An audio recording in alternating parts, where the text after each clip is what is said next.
اعوذ باللہ من الشیطان الرجیم بسم اللہ الرحمن الرحیم رب اشرح لی صدری ویسر لی امری واحلل عقدۃ من لسانی یفقہوا قولی۔ ہم دیکھ رہے تھے طب نبوی صلی اللہ علیہ وآلہ وسلم، تو آج ہم نے دیکھنا ہے داغ دینا۔ حضرت جابر بن عبداللہ رضی اللہ سے روایت ہے کہ آپ نے سنا آپ صلی اللہ علیہ وسلم سے کہ میں نے آپ صلی اللہ علیہ وسلم سے سنا، اگر تمہاری دعاؤں میں شفا ہے تو پچھنا لگوانے اور آگ سے داغنے میں ہے، لیکن میں آگ سے داغ کر علاج کو پسند نہیں کرتا۔ حضرت عمران بن حسین رضی اللہ تعالیٰ عنہ فرماتے ہیں کہ آپ صلی اللہ علیہ وسلم نے آگ سے داغ دینے سے منع فرمایا۔ بعد ازاں ہم بیماری میں مبتلا ہوئے تو ہم نے داغ دیا تو ہم اپنے مقصد میں کامیاب ہوئے اور نہ مرض سے نجات پائی۔ تو داغنا نہیں صحیح، کپنگ صحیح ہے، داغنا نہیں صحیح۔ حضرت انس رضی اللہ تعالیٰ عنہ فرماتے ہیں کہ آپ صلی اللہ علیہ وسلم نے اسد بن زرارہ رضی اللہ تعالیٰ عنہ کو جسم میں سرخ دانوں کی وجہ سے داغ لگایا۔ حضرت جابر رضی اللہ تعالیٰ عنہ سے مروی ہے کہ آپ صلی اللہ علیہ وسلم نے تیر کے زخم کی بنا پر سعد بن معاذ کو داغ لگایا۔ حضرت ابن عباس رضی اللہ تعالیٰ عنہ نے بیان کیا کہ آپ صلی اللہ علیہ وسلم نے فرمایا 3 چیزوں میں شفا ہے، ایک تو گھونٹ بھر شہد میں، دوسرے پچھنا لگانے میں، اور تیسرے انگارے سے داغ دینے میں، اور میں اپنی امت کو داغ دینے سے منع کرتا ہوں۔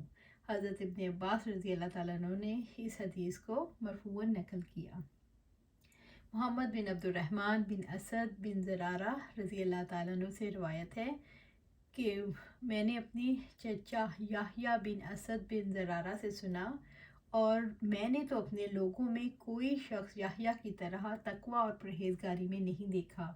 وہ لوگوں سے حدیث بیان کرتے تھے کہ اسد بن زرارہ رضی اللہ تعالیٰ جو نانا تھے محمد صلی اللہ علیہ وسلم کے، بعض نسخوں میں یہ ہے کہ دادا تھے، اور یہی ظاہر ہے کہ درد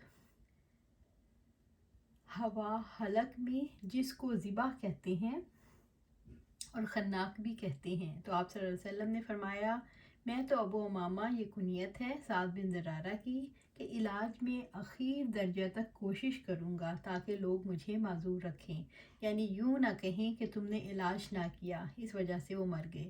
پھر آپ صلی اللہ علیہ وسلم نے ان کو داغ دیا اور اپنے ہاتھ سے لیکن وہ مر گئے۔ آپ صلی اللہ علیہ وسلم نے فرمایا یہ مرنا برا ہوا یہود کے لیے۔ وہ کہتے ہیں کہ اگر یہ شخص پیغمبر ہوتا تو اپنے ساتھی کو بچا لیتا، اور میں نہ اس کی جان کا مالک تھا اور نہ اپنی جان کا مالک ہوں۔ حضرت جابر رضی اللہ تعالیٰ عنہ سے روایت ہے کہ ابی بن کعب رضی اللہ تعالیٰ عنہ بیمار ہوئے تو آپ صلی اللہ علیہ وسلم نے ان کے پاس ایک طبیب کو بھیجا۔ اس نے ان کی اکحل پر جو ایک رگ ہے داغ دیا۔ حضرت جابر بن عبداللہ رضی اللہ تعالیٰ عنہ سے روایت ہے کہ آپ صلی اللہ علیہ وسلم نے سعد بن معاذ رضی اللہ تعالیٰ عنہ کو ان کی اکحل میں داغ دیا 2 بار۔ حضرت مغیرہ رضی اللہ تعالیٰ عنہ سے روایت ہے کہ آپ صلی اللہ علیہ وسلم نے فرمایا جس نے داغ لگایا، منتر کیا، وہ بری ہو گیا توکل سے، یعنی کہ وہ اللہ پر توکل نہیں رکھتا جو ان چیزوں میں پڑ جاتا ہے۔ گلے اور ناک میں دوا ٹپکانا۔ حضرت عبداللہ بن عباس رضی اللہ تعالیٰ عنہ سے روایت ہے کہ آپ صلی اللہ علیہ وآلہ وسلم نے فرمایا تمہارے بہترین علاجوں میں سے ناک میں دوا ڈالنا، حلق میں دوا ٹپکانا، سینگی لگوانا اور مسحل ہے۔ جب آپ صلی اللہ علیہ وسلم بیمار ہوئے تو ان کے اصحاب رضی اللہ تعالیٰ عنہ نے ان کے حلق میں دوا ٹپکائی۔ پھر جب افاقہ ہوا تو آپ صلی اللہ علیہ وسلم نے فرمایا ان سب کے حلق میں دوا ٹپکاؤ۔ راوی کہتے ہیں پھر ان سب کے حلق میں دوا ٹپکائی گئی سوائے عباس رضی اللہ تعالیٰ عنہ کے۔ عبید اللہ نے بیان کیا کہ حضرت عائشہ رضی اللہ تعالیٰ عنہ نے کہا ہم نے آپ صلی اللہ علیہ وسلم کے مرض وفات میں دوا آپ صلی اللہ علیہ وسلم کے منہ میں ڈالی تو آپ صلی اللہ علیہ وسلم نے ہمیں اشارہ کیا کہ دوا منہ میں نہ ڈالو۔ ہم نے خیال کیا کہ مریض کو دوا سے جو نفرت ہوتی ہے اس کی وجہ سے آپ صلی اللہ علیہ وسلم منع فرما رہے ہیں۔ پھر جب آپ صلی اللہ علیہ وسلم کو ہوش ہوا تو آپ صلی اللہ علیہ وسلم نے فرمایا کیوں میں نے تمہیں منع نہیں کیا تھا کہ دوا میرے منہ میں نہ ڈالو؟ ہم نے عرض کیا یہ شاید آپ صلی اللہ علیہ وسلم نے مریض کی دوا سے طبعی نفرت کی وجہ سے فرمایا ہوگا،